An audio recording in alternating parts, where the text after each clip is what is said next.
Nafas olish sistemasining darvozasi bo'lgan burun haqida gaplashamiz. Lotinchasida nasus deb ataladi. Burun uchburchaksimon tuzilishga ega tuzilma bo'lib, ikki qismga bo'lamiz. Yuqorgi qismi suyak, pastki qismi tog'ay qismi. Teri bilan qoplanishiga ko'ra farqlanadi. Suyakning ustidan qoplab olgan teri harakatlana oladi. Buni o'zingiz burningizda sinab ko'rsangiz bo'ladi. Endi tog'ay qismida joylashgan teri esa harakatga kelmaydi. Va bundan tashqari burunga mimika mushaklari kelib birikkan bo'lib, burun teshiklarini kengaytirib hamda toraytirib turish vazifalarini bajaradi. Dastlab burunni tashqi tomondan o'rganishni boshlaymiz. Peshona qismga yaqin sohasida burunning ildizi joylashgan bo'lib, lotinchasida radix nazi deb ataladi. Va u pastga yo'nalib, burunning ko'prigini hosil qiladi va bu lotinchasida dorsum nazi deb ataladi. Endi pastga tushganimiz sari burunning uchki qismiga kelamiz va bu apex nazi deb ataladi. O'sha yerdan ikki tarafga qarab burunning qanotlari yo'nalgan bo'ladi va bu lotinchasida ala nazi deb ataladi. Va oxirida esa burunning ichkariga kiradigan sohasimizda burun teshigi joylashgan, lotinchasida nares deb ataladi. Dastlab bularni o'rganayotgan talabalar eslab qolishda muammolarga duch keladi va bunda mnemonikalarni ishlatishimiz mumkin. Masalan, bittasi. Bu bolakay ismi Rahim. Bog'da nafas olib o'tiribdi. Buni qanday bog'laymiz? Rahim doim asta-asta nafas oladi. Bu sodda gapni miyamiz juda sodda qabul qilib, osongina eslab qoladi. Va bunga biz biroz qiyin bo'lgan so'zlarni bog'laymiz. Misol uchun, Rahim R harfi burunning ildizi radix qismiga to'g'ri kelayotgan edi. Doim dorsum qismi burunning ko'prigi va pastga tushganda apex qismi asta birinchi, ikkinchi astasiga esa qanotlarni alani biriktiramiz. Va oxirgisi esa burun teshigi nares nafasga biriktirdik.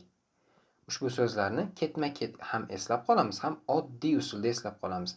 Rahim doim asta-asta nafas oladi. Davom etamiz. Burunning tog'aylari bor. Lotinchasida cartilaginous nazi deb ataladi va bu burunga elastiklik berish vazifasini hamda burun yo'llarini ochiq holatda saqlash vazifalarini bajaradi.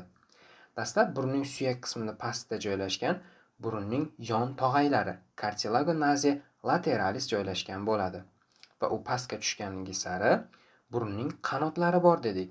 Ularning medial hamda lateral katta qanot tog'aylarini hosil qiladi. Endi yon tarafda kichik qanotning tog'aylari ham joylashgan bo'ladi. Va burunning o'rtasida joylashgan septum to'sig'i ham oldingi qismdan tog'aydan iborat va bu lotinchasida cartilago septi nazi deb ataladi. Bundan tashqari biz buni oldin bitta misol keltiraylik. Telefonimiz uchun chexol kerak bo'lib qoldi. Biz aksessuar do'konga kiramiz va aksessuar so'zi ham lotinchadan olingan. Burunda ham qo'shimcha burun tog'aylari bor va bu cartilaginous nasalis accessori deb ataladi. Burunning qo'shimcha tog'aylari. Va bu yerda ko'rishimiz mumkin. Suyak qismi pastki qismida cartilago nazi lateralis burunning yon boylami. Pastga tushganda ko'rishimiz mumkin qo'shimcha burun tog'ayi cartilaginous nasalis accessori va yon tarafda esa kichik qanotning tog'ayi cartilaginous alaris minoris.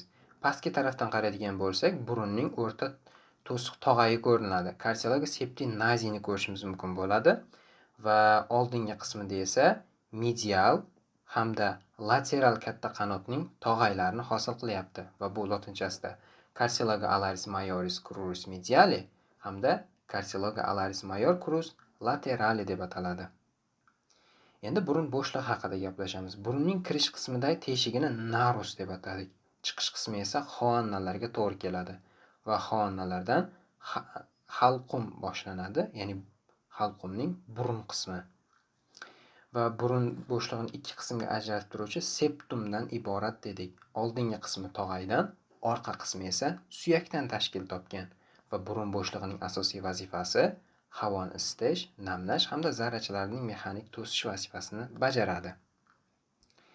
Endi burun bo'shlig'ini ikki qismga bo'lamiz. Burun dahlizi hamda burunning xususiy bo'shlig'i. Dastlabkisi burunning dahlizi, vestibulum nazi deb ataladi. Uning oldida esa burunning oldingi cho'ntaksimon bo'shlig'i, retisus apicis nazi joylashgan bo'ladi. Hamda burunning dahlizi hamda xususiy bo'shliqni ajratib turuvchi chegara limen nazi deb ataladi. Buni limon deb eslab qolsanglar, ancha yodinglarda qoladi. Limen deb ataladi.